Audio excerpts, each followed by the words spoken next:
প্রেম করেছে আইয়ুব নবী,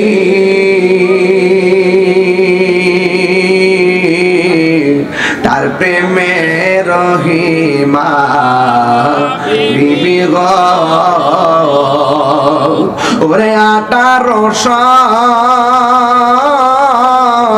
কি রাখাইল তব প্রেম তো ছাড়ে না, প্রেম তো এবার এমন ভাবে ওই কুফা নগরীর মুনাফিক মুসলমানরা যখন ইমাম হুসাইনকে দেখে নাই, তখন আলী আকবরের পাইয়া তেলে বেগুনে জ্বলে উঠছে। বাপের সঙ্গে যেহেতু পারি নাই, তার ছেলেরে ঠিক পেরে ফেলামু। ডান দিক দিয়ে আক্রমণ করে আল্লাহর রহমতে পারে না, বাম দিক দিয়ে আক্রমণ করে আল্লাহর রহমতে পারে না, সামনে দিক দিয়ে আক্রমণ করে আল্লাহর রহমতে পারে না।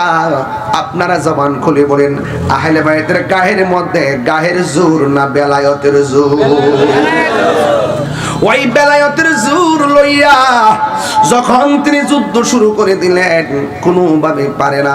এবার চতুর্দিক দিয়ে আলী আকবরকে এমন ভাবে গ্রাও করলো, এরা সিদ্ধান্ত নিল কণ্ঠটারে তাড়াতাড়ি ছিদ্র কইরা দেয়, কণ্ঠটারে ধ্বংস কইরা দেয়। একটা বিয়াদব আইসা আলী আকবরের গলার ভিতরে এমন জোরে একটা তীর ঢুকাইয়া দিছে। আলী আকবর তিনি মনে মনে কল্পনা করলে কি রে, যে এই কণ্ঠটা আল্লাহ আমাকে আমার নবীর মতন দান করছে, এই কণ্ঠের মধ্যে তোরা কেমনে আঘাত করলি? এই কথা বইলে হঠাৎ করে মনে হয়ে গেছে আমার আব্বা না আমার ডাকটা শুনবার লাগে পাগল। আমি জন্মের মতন শেষবারের মতন আমার বাপের একবার বাপ কইয়া ডাইকা আসি। নবীর প্রেমিকেরা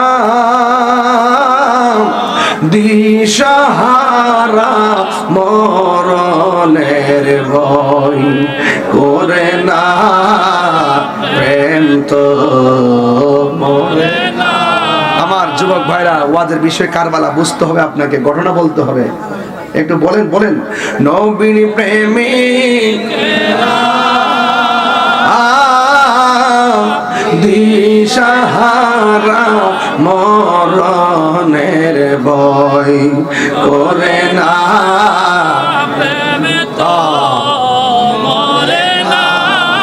একদম ফানা ফিল্লা হয়ে যান। প্রেম করেছে আইয়ুব নবী,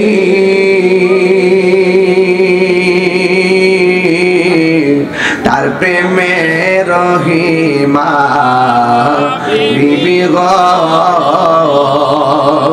ওরে 18 সাল কি রাখাইল তব প্রেম তো ছাড়ে না, প্রেম তো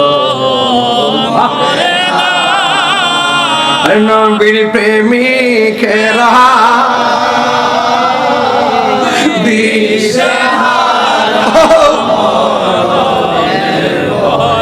করে না, প্রেম তো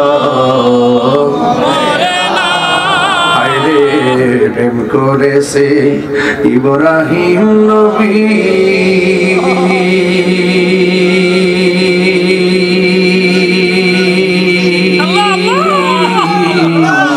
নমরুদের আগুনে ফেলি গো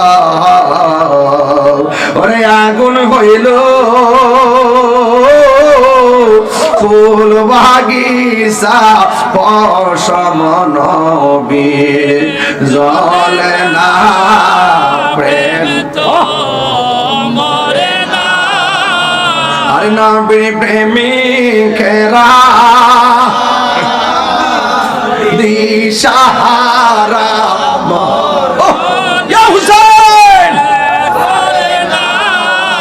প্রেম তো প্রেম তো ইমাম আলী আকবর বাবার কথা মনে হইয়া গেছে, দৌড়াইয়া বাবার কাছে আসলেন। আয়েশা ডাক দিয়ে কে আব্বা, আমি বলছি না আপনারে আবার দেখতে আসবো। ইমাম হুসাইন বলে ফুতরে, ফুত বুঝেননি? ও বাবার ছেলেরে বলতেছে, ও বাবা রে যাওয়ার সময় কি সুন্দর করে আমারে ডাক দিছো, এখন দিকে একটু ডাক বাইরে যায় বাতাসের মতন। ইমাম আলী আকবর ডাক দিয়ে বলে, বাবা ওরা আমার কণ্ঠের মধ্যে তীর ঢুকাইয়া কণ্ঠের মাঝখান দিয়া ছিদ্র করে দিছে। আমি যখন আপনাকে বাবা ডাক দিতাম যায়, অর্ধেকটা ডাক আমার এই ছিদ্র দিয়া বের হয়ে যায়। এই জন্য আমি আপনার মনের মতন ডাকতে পারতেছি না গো আব্বা।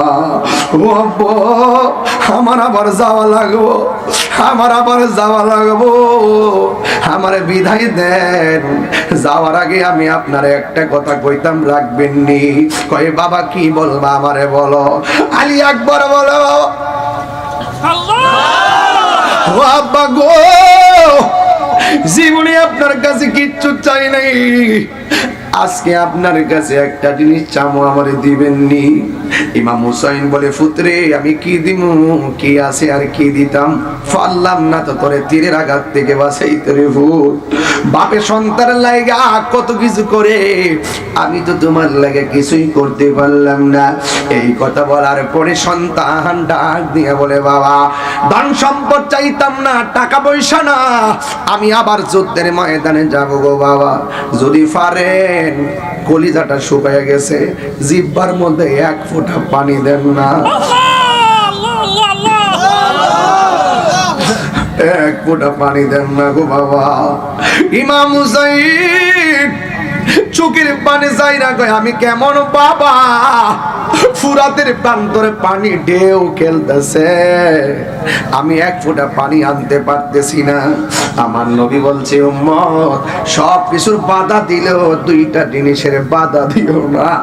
একটা হলো রাস্তা, রাস্তার বাধা দিও না, আর একটা হলো পানির বাধা দিও না, পানির বাধা দিও না।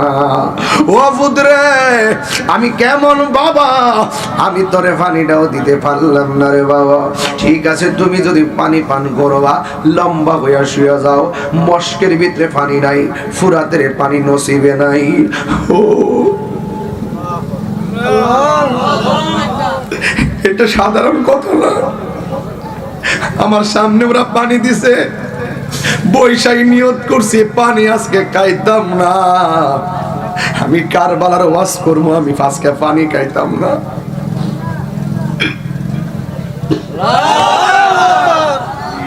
সন্তানকে ডাক দিয়ে কই, বউটা রে, ও বাবা আমি কেমন বাপ, কূপের মধ্যে পানি নাই,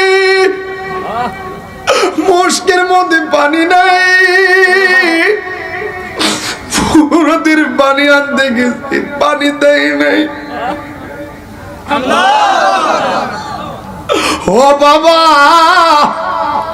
তুমি লম্বা হইয়া শুয়ে যাও, সন্তানটা পানির জন্য শুয়ে গেছে রে বাবা।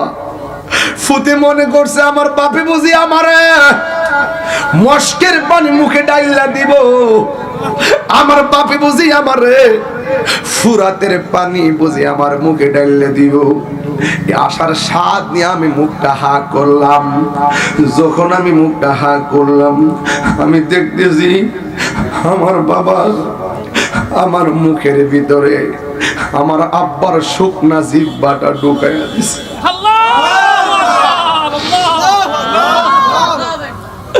আমার আব্বার শুকনা জিহ্বাটা ঢুকাইয়া আমার বলতেছি, পুত্রে ও নে নে, যত পারস পানি টাইম না খা। ফুলা ডাক দিয়ে গে, আব্বা আমার আব্বা সিদ্দিক কেন আমি পানি চাইলাম, কিন্তু আপনার তো আব্বা নাই, এই জন্য বুঝি আপনি পানি চাইতে পারেন না। ও বাবা গো, আমি তাকাইয়া দেখতেছি আমার জিহ্বার চাইতে আপনার জিহ্বাটা আরো বড় শুকনা হইয়া পড়ে আছে। আমি না হয় আপনার কাছে পানি চাইলাম, আপনি কার কাছে পানি চাইবেন? ও বন্ধু, কি দিয়া বুঝাইতাম, কেমনে বুঝাইলে আপনারা ওয়াজটা বুঝবেন? খাজা গরিবে নেওয়াজ রে যখন ওই পিতৃরাজরাই বলছে পানি পান করা যাবে না, পিতৃরাজরাই বলছে আনা সাগর ব্যবহার করা যাবে না, ওই খাজা গরিবে নেওয়াজ লুটার ভিতরে সব পানি ঢুকাইয়া দিছে। ওই পিতৃরাজরাই যায় আনা সাগরে পানি মিশাইয়া ফানান। আর পিতৃরাজরাই বলতেছে এটা অন্য কারো কাম না, এটা হলো মঈনুদ্দিন ভাইয়া যদি কোনো একদিন সুযোগ পাই খাজা গরিবে নেওয়াজের শান কম যদি আইতাম পারি কোনো একদিন। ও ডাক দিয়া বলতেছেন, ও পৃথিবীর মানুষ, খাজা গরিবে নেওয়াজ যদি এমন ভাবে আনা সাগরের পানি যদি আইনা ওই লোটার ভিতরে ঢুকাইতে পারে, আপনারা জবানটা খুলে গন, সাহাবায়ে কেরাম যে ঘোড়ার উপরে দৌড়াইয়া যুদ্ধ করে, এই ঘোড়ার পায়ের ধুলার সমানও আব্দুল কাদের জিলানী না, খাজা গরিবে নেওয়াজ না।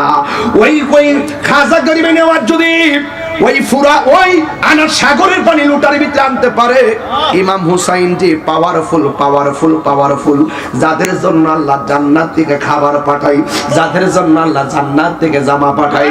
ও বন্ধুগণ, ইমাম হুসাইন যদি কইতো এই ফুরাতের পানি তোরে গাও করছে, আয় মস্কের ভিতরে পানি আই, আপনারা জবান খুলে বলেন ইমাম হুসাইন রাদিয়াল্লাহু তাআলা আনহু ফুরাতের পানি মস্কের ভিতরে আনতে পারতো কি পারতো না? আরো বড় করে বলুন না, পারতো কি পারতো না? এরপরে কেন আনে নাই? কারণ আমার নবী, আপনার নবী বলে গেছে, ও হুসাইন, তোমার রক্তের ফোঁটার সঙ্গে আমার গুনাহগার উম্মতের নাজাতের সম্পর্ক রয়েছে। আমার জীবন মরণ সাজাবো মাদানী রঙে। সবাই বলেন না, আমার জীবন মরণ মাদানী রঙে। সেই রঙে রঙ্গিনী হলে, সেই রঙে রঙ্গিনী হলে আল্লাহ রাসূল থাকবেন আমার সঙ্গে। সেই রঙে রঙ্গিনী হলে আল্লাহ রাসূল